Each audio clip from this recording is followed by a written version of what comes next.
guys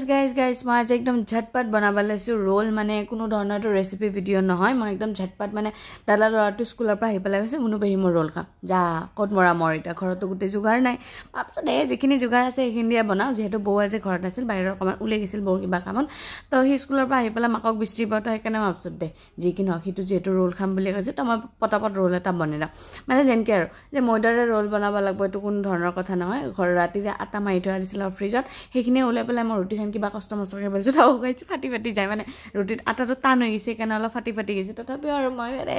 সৰু পোৱালি এটাহে খাব কোনো ধৰণৰ ৰেচিপি ভিডিঅ' নহয় বা কাকো মই চাৰ্ভ কৰিব নাযাওঁ মানে আলহী আহিছে কোনো ধৰণৰ তো মই সেনেকুৱা নহয় যে ঘৰৰ ল'ৰা তাকে মই বনাই পেলাই দিম তাকো ফুচলাই তাক ঘৰত ৰাখবাই লাগে খালি পটাপট একদম ৰোল বনাই লৈছোঁ গাজৰ আছিল পিঁয়াজ আছিল বিনছ আছিল বাঁধাকবি আছে বঢ়িয়া ৰোল আৰু হেৰি মেগী চেগি থাকিলেও মই কেতিয়াবা মেগী চেগিও ভিতৰত দি দিওঁ মেগী বনাই পেলাই এনেকুৱা নহয় যে ৰোলটো মানে একদম পূৰা একদম ৰেষ্টুৰেণ্ট ষ্টাইলতে বনাব লাগিব সেনেকুৱা নহয় যদি গাইজ ভিডিঅ'টো ভাল লাগে তেনেহ'লে লাইক শ্বেয়াৰ কমেণ্ট কৰি দিবা আজিলৈকে বাই বাই গাইজ